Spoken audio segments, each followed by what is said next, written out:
Look at this grilled broccoli rabe.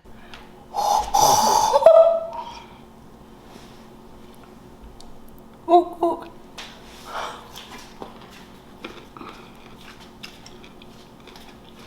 My thing's falling off.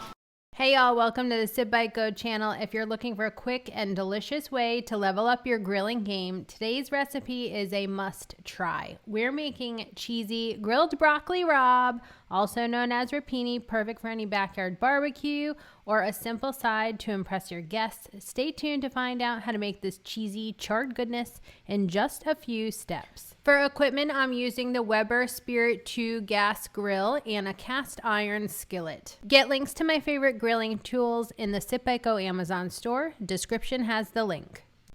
Start by prepping 2 bunches broccoli rabe. Keep most of the stem intact because you can eat it and it's delicious. Just chop off 1 to 2 inches from the bottom.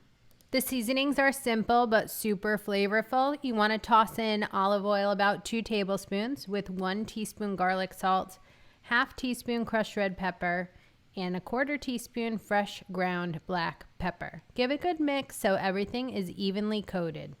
Don't forget to subscribe to the SipBiteGo YouTube channel. I just added so many tasty recipes for grilling and some easy indoor cooking recipes too. Make sure to check them out. Time to go outside and preheat a cast iron skillet on medium-high heat.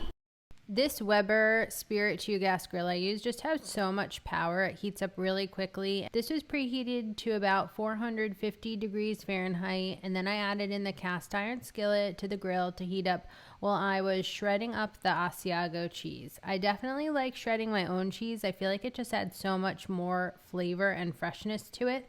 So you really want to carefully do this next step. What you do is you oil the grill grates. Gonna hit the grill with a little olive oil on this. Obviously, paper towel, oil, and fire don't really mix together, so you could always do this when the grill is off. That would probably be a safer option. That's my PSA for this video. Place the seasoned broccoli rabe directly on the grill grates, and you want to grill it for about 5 to 10 minutes total. Keep on turning that broccoli rabe. It's going to get nicely charred, especially the leafy parts. Some that will get extra charge just because they're in the hottest zone. You want to move those to the side so they don't completely turn to ash before you get them in the cast iron skillet, but you just kind of work with it. I find it's okay if they overlap some. It's really not that hard. Just be careful not to lose them down the grill. Once all the broccoli rabe is grilled to your liking, transfer it to the skillet.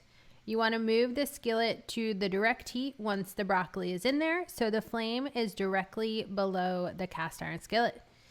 Sprinkle 8 ounces of freshly grated Asiago cheese over the top, and hopefully reserved a little bit of that oil. I love putting it over the broccoli rabe because why not use up every single little dripping of those spices? It's so flavorful. All right, that all grills up in about 5 to 10 minutes. When the cheese is melted and a little crisp on the outside, that is when it is done. This dish is so beautiful. It's a little bit messy, but wait till you see how awesome it looks when I pull it up here. Ooh, all that cheese is so good. Don't forget to sprinkle on a little bit of lemon juice on top. Brings a brightness to the dish. And look at that gooey Asiago. Whew. The char on the broccoli rabe is so good. The Asiago just melted really nicely. I'm glad that I threw on those extra oils and pepper flakes when I put the cheese on, and that little drizzle of lemon. Don't miss it. Don't miss it.